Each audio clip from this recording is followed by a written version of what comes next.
Cricket ಜಗತ್ತಿನ interesting ಸುದ್ದಿಗಳನ್ನು ಈ ವಿಡಿಯೋದಲ್ಲಿ ಹೇಳ್ತೇನೆ. ನಾನು ಶಾಂತ. ನೀವು ಸುದ್ದಿಯಾನದ ಸಬ್ಸ್ಕ್ರೈಬರ್ ಆಗೋದಕ್ಕೆ ಮರಿಬೇಡಿ. Bhuvneshwar Kumar team India comeback ಮಾಡುವ ಬಗ್ಗೆ ಮಾತನಾಡಿದ್ದಾರೆ. ನಾನು ಸಂತೋಷವಾಗಿದ್ದೇನೆ, ಹಾಗೆ ಅದಕ್ಕಾಗಿ ನನ್ನ ಕುಟುಂಬಕ್ಕೆ ನಾನು ಧನ್ಯವಾದಗಳನ್ನು ತಿಳಿಸ್ತೇನೆ. ಮನೆಯಲ್ಲಿ ನಾವು ಎಂದಿಗೂ ಕೂಡ ಕ್ರಿಕೆಟ್ ಬಗ್ಗೆ ಮಾತನಾಡಲ್ಲ. ನಾನು ಭಾರತೀಯ ತಂಡಕ್ಕೆ ಕಂಬ್ಯಾಕ್ ಮಾಡ್ತೇನಾ, ನನ್ನನ್ನು ಯಾಕೆ ಆಯ್ಕೆ ಮಾಡಲಾಗಿಲ್ಲ ಅಥವಾ ಏನು ತಪ್ಪಾಯಿತು ಅನ್ನೋದರ ಕುರಿತು ನಾನು ಎಂದಿಗೂ ಕೂಡ ಮಾತನಾಡಲ್ಲ ಎಂದಿದ್ದಾರೆ. ಟೀಮ್ ಇಂಡಿಯಾ ಸದ್ಯ ವಿಶ್ವ ಟೆಸ್ಟ್ ಚಾಂಪಿಯನ್ಶಿಪ್ನ ಫೈನಲ್ ತಲುಪುವ ಒತ್ತಡವನ್ನು ಬದಿಗಿಟ್ಟು ಕೇವಲ ಪಂದ್ಯಗಳನ್ನು ಗೆಲ್ಲುವ ಕಡೆಗೆ ಮಾತ್ರ ಗಮನ ಹರಿಸಬೇಕು ಅಂತ ಭಾರತದ ಮಾಜಿ ಕ್ರಿಕೆಟಿಗ ದೀಪ್ ದಾಸ್ ಗುಪ್ತಾ ಸಲಹೆ ನೀಡಿದ್ದಾರೆ. ಶ್ರೀಲಂಕಾ ಹಾಗೆ ನ್ಯೂಜಿಲೆಂಡ್ ವಿರುದ್ಧ ಅವರದ್ದೇ ನೆಲದಲ್ಲಿ ಆಡುವುದು ಹಾಗೆ ಆಸ್ಟ್ರೇಲಿಯಾ ವಿರುದ್ಧದ 5 ಪಂದ್ಯಗಳ ಕಠಿಣ ಸರಣಿಯನ್ನು ಎದುರಿಸಬೇಕಿದೆ. ಪಾಯಿಂಟ್ಗಳ ಲೆಕ್ಕಾಚಾರವನ್ನು ಬದಿಗಿಟ್ಟು ಬಲಿಷ್ಠ ತಂಡ ನಿರ್ಮಾಣಕ್ಕೆ ಕೋಚ್ ಗೌತಮ್ ಗಂಭೀರ್ ಹಾಗೆ ನಾಯಕ ಶುಭ್ಮನ್ ಗಿಲ್ ಒತ್ತು ನೀಡಬೇಕು ಅಂತ ಸಲಹೆ ನೀಡಿದ್ದಾರೆ. 2026ರ ಮಹಿಳಾ ಏಷ್ಯಾ ಕಪ್ಗಾಗಿ ಭಾರತೀಯ ಮಹಿಳಾ ಕ್ರಿಕೆಟ್ ತಂಡವನ್ನು ಬಿಸಿಸಿಐ ಅನೌನ್ಸ್ ಮಾಡಿದೆ. ಏಷ್ಯನ್ ಕ್ರೀಡಾಕೂಟಕ್ಕೆ ಆಯ್ಕೆಯಾಗಿರುವಂತಹ ತಂಡವನ್ನೇ ಉಳಿಸಿಕೊಂಡಿದ್ರು ಕೂಡ ಗಾಯದಿಂದ ಚೇತರಿಸಿಕೊಳ್ಳದಂತ ಕನ್ನಡತಿ ಶ್ರೇಯಾಂಕಾ ಪಾಟೀಲ್ ಬದಲಿಗೆ ಲೆಗ್ ಸ್ಪಿನ್ ಆಲ್ರೌಂಡರ್ ಆಗಿರುವಂತಹ ಪ್ರೇಮಾ ರಾವತ್ಗೆ ಅವಕಾಶ ನೀಡಲಾಗಿದೆ. ಆಗಸ್ಟ್ ಸೆಪ್ಟೆಂಬರ್ನಲ್ಲಿ ಏಷ್ಯಾ ಕಪ್ ನಡೆಯಲಿದ್ದು ಅನಂತರ ಏಷ್ಯನ್ ಕ್ರೀಡಾಕೂಟ ನಡೆಯಲಿದೆ. ಶ್ರೀಲಂಕಾ ವಿರುದ್ಧದ 2 ಪಂದ್ಯಗಳ ಟೆಸ್ಟ್ ಸರಣಿಗೆ ಕುಲ್ದೀಪ್ ಯಾದವ್ ಅವರನ್ನ ಭಾರತದ ಪ್ಲೇಯಿಂಗ್ 11ನಲ್ಲಿ ಆಡಿಸಬೇಕು ಅಂತ ಭಾರತದ ಮಾಜಿ wicket keeper batter Deep Das Gupta ಅಭಿಪ್ರಾಯಪಟ್ಟಿದ್ದಾರೆ. ಸ್ಪಿನ್ಗೆ ಹೆಚ್ಚು ನೆರವಾಗುವಂತಹ ಪಿಚ್ಗಳಲ್ಲಿ ಕುಲ್ದೀಪ್ ಅವರಂತ ರಿಸ್ಟ್ ಸ್ಪಿನ್ನರ್ ತಂಡಕ್ಕೆ ಅತ್ಯಂತ ಪ್ರಮುಖ ಅಸ್ತ್ರ ಎಂದಿದ್ದಾರೆ. IPL 2027ರ ಮೆಗಾ ಹರಾಜಿಗೂ ಮುನ್ನವೇ ಡೆಲ್ಲಿ ಕ್ಯಾಪಿಟಲ್ ಫ್ರಾಂಚೈಸಿ ತನ್ನ ಸಿದ್ಧತೆಗಳನ್ನು ಚುರುಕುಗೊಳಿಸಿದೆ. ದೇಶಿ ಕ್ರಿಕೆಟ್ನ ಯುವ ಪ್ರತಿಭೆಗಳನ್ನು ಗುರುತಿಸೋಕೆ ಬೆಂಗಳೂರಿನಲ್ಲಿ ವಿಶೇಷ ಆಯ್ಕೆ ಪ್ರಕ್ರಿಯೆಯನ್ನು ಆರಂಭ ಮಾಡಿದೆ.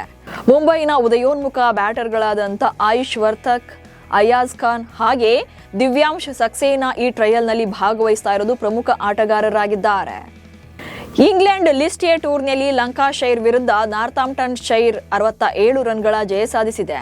ಆದರೆ ಈ ಪಂದ್ಯದಲ್ಲಿ ಲಂಕಾಶೈರ್ ಪರ ಬೌಲಿಂಗ್ ಮಾಡಿದಂಥ ಯುಜ್ವೇಂದ್ರ ಚಹಲ್ 60 ರನ್ಗೆ 4 ವಿಕೆಟ್ಗಳನ್ನು ಪಡೆದು ಮೆಚ್ಚಿದ್ರು. ಚಹಲ್ ಉತ್ತಮ ಬೌಲಿಂಗ್ ಮಾಡಿದ್ರು ಕೂಡ ಚೇಸಿಂಗ್ನಲ್ಲಿ ಲಂಕಾಶೈರ್ ಎಡವಿ 280 ರನ್ಗಳಿಗೆ ಆಲ್ಔಟ್ ಆಯಿತು.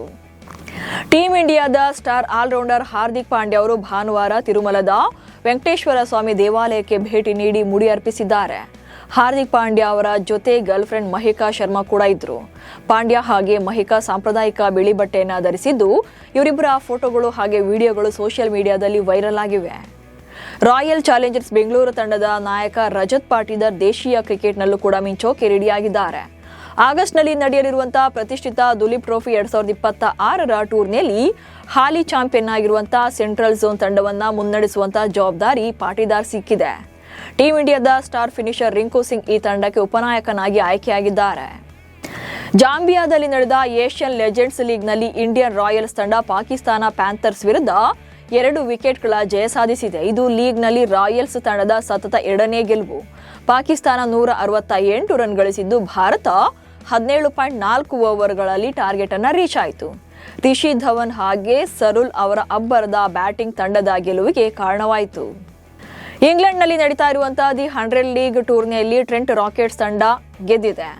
ಟ್ರೆಂಟ್ ರಾಕೆಟ್ಸ್ ಕಲೆ ಹಾಕಿದಂತ 147 ರನ್ಗಳ ಗುರಿ ಬೆನ್ನಟ್ಟಿದಂತ ಸನ್ ರೈಸರ್ಸ್ ಲೀಡ್ಸ್ ತಂಡ 80 ಎಸೆತಗಳ ಮುಕ್ತಾಯದ ವೇಳೆಗೆ 111 ರನ್ಗಳನ್ನು ಕಲೆ ಹಾಕಿದ್ರು. 20 ಎಸೆತಗಳಲ್ಲಿ ಕೇವಲ 35 ರನ್ಗಳ ಅಗತ್ಯ ಇತ್ತು. ಈ ವೇಳೆ ದಾಳಿಗಿಳಿದಂತಹ ಮೊಹಮ್ಮದ್ ಅಮೀರ್ ಸತತ 10 ಎಸೆತಗಳಲ್ಲಿ ರನ್ ನೀಡಿ ಹ್ಯಾರಿ ಬ್ರೂಕ್ ಹಾಗೆ ಮಿಚೆಲ್ ಮಾರ್ಚ್ ಅವರ ವಿಕೆಟ್ಗಳನ್ನು ಪಡೆದು ತಂಡವನ್ನು ಗೆಲ್ಲಿಸಿದ್ರು. ಇವೆಷ್ಟು ಇವತ್ತಿನ ಕ್ರಿಕೆಟ್ ಬಗೆಗಿನ ಸುದ್ದಿಗಳು. ನಮಸ್ಕಾರ.